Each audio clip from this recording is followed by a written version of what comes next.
Monsieur le gouverneur, bonjour. La crise que nous venons de traverser a eu des conséquences énormes sur le budget des États. Ils ont financé massivement des mesures afin de soutenir l'économie, les PME, les indépendants, mais également la consommation des ménages. Cette dette pèsera très lourdement dans les années futures.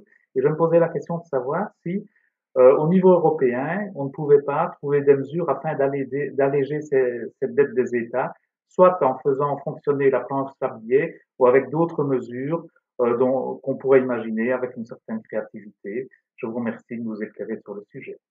Voilà, merci Marc pour la question. Quelque part, il vous demande, monsieur le gouverneur, si vous n'avez pas une baguette magique pour effacer la dette publique, hein.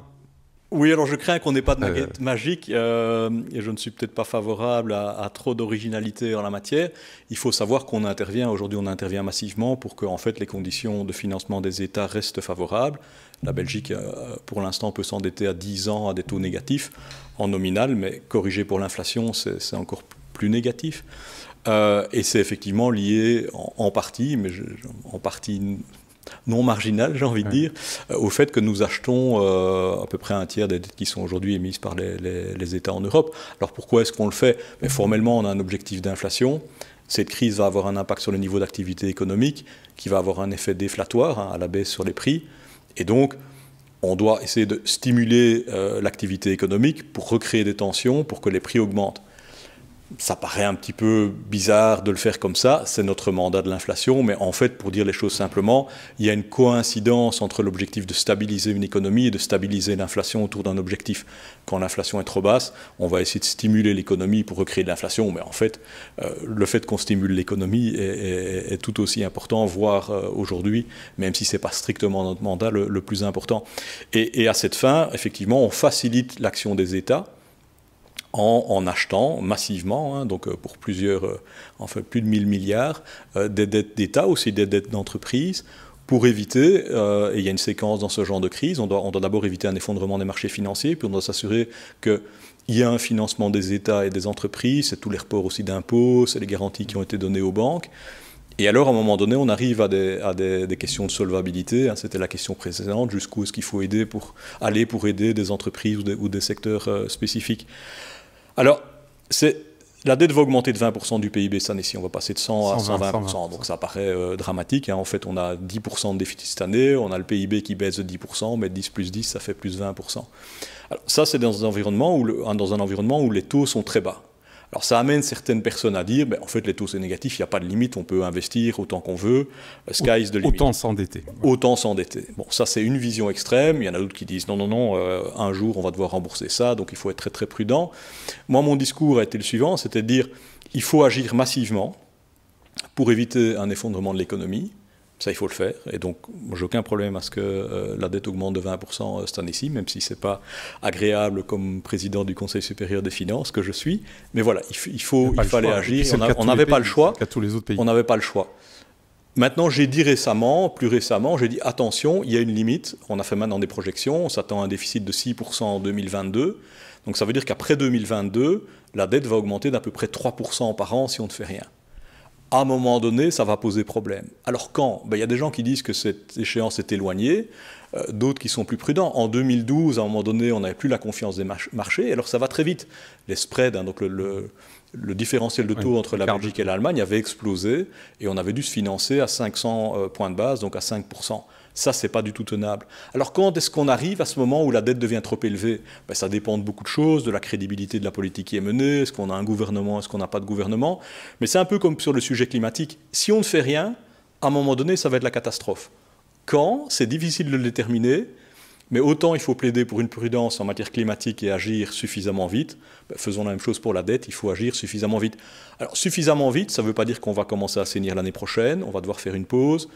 À un moment donné, si la reprise est suffisamment solide, on va devoir remettre le métier de l'assainissement sur le métier.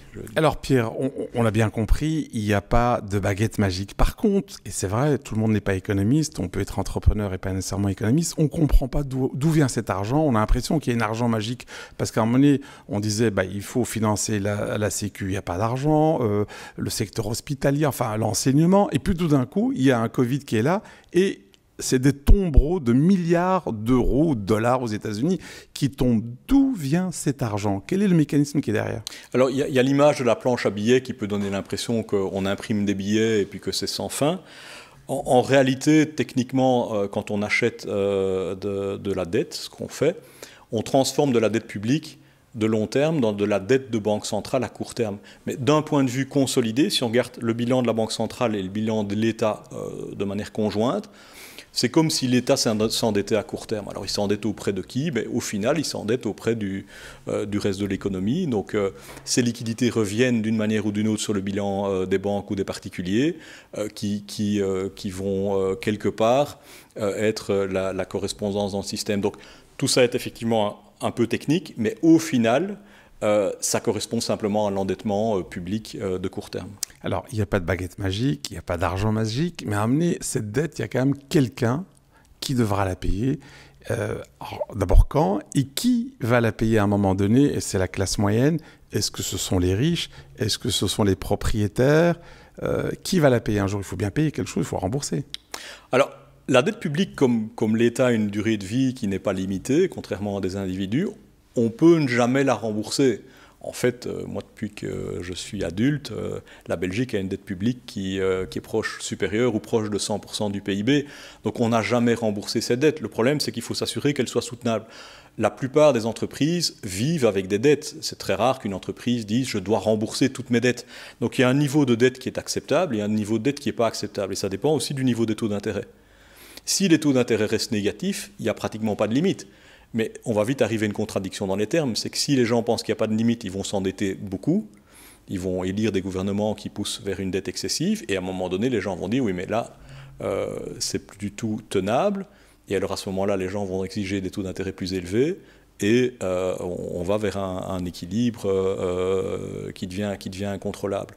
Parce qu'on a vu ça avec la crise financière et la crise de dette vers 2011-2012 en Europe. Au taux grec, l'Allemagne aurait fait faillite, et au taux allemand, la dette grecque restait finançable. Donc à un moment donné, c'est une question de confiance. Mais je crois que l'analogie avec une entreprise n'est pas mauvaise. Si vous avez confiance dans une entreprise, vous lui autorisez un certain niveau d'endettement. Et passer un certain niveau, si elle ne peut pas couvrir ses charges d'intérêt, vous allez exiger des taux d'intérêt plus élevés pour lui prêter, et alors à un moment donné, c'est simplement intenable.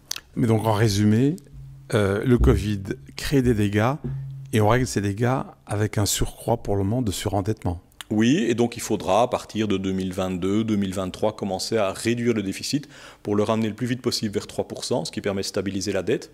Et puis, pour pouvoir absorber les chocs suivants, c'est ça qui est important.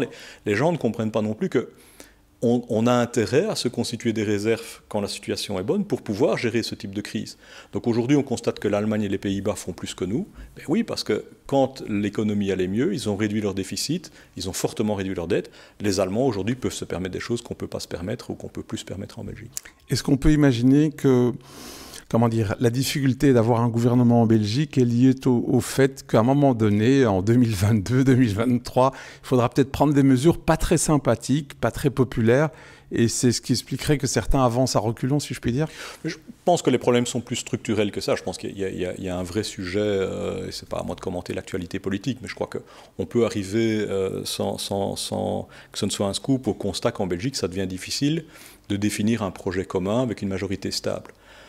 Et souvent, quand en Belgique, on ne parvient pas alors à vraiment définir un projet commun, on fait du saupoudrage. Donc on a une majorité large où chacun a droit à un certain nombre de milliards et peut dépenser ces milliards en réduction d'impôts, en augmentation de dépenses ou autre.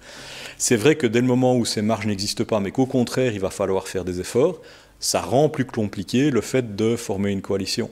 Donc je crois que les problèmes sont plus structurels que simplement l'existence d'un déficit. Mais quand on a des problèmes pour définir l'agenda du prochain gouvernement et qu'il y a de l'argent, alors on a tendance en Belgique à faire un peu de tout. Ce qui explique qu'en fait on éprouve des difficultés quand l'économie va bien, à en profiter pour se reconstituer des marges et des réserves, comme ils l'ont fait en Allemagne et aux Pays-Bas, et que quand la crise arrive, alors effectivement on allait déjà vers un déficit de 3%, ce qui était déjà probablement trop élevé.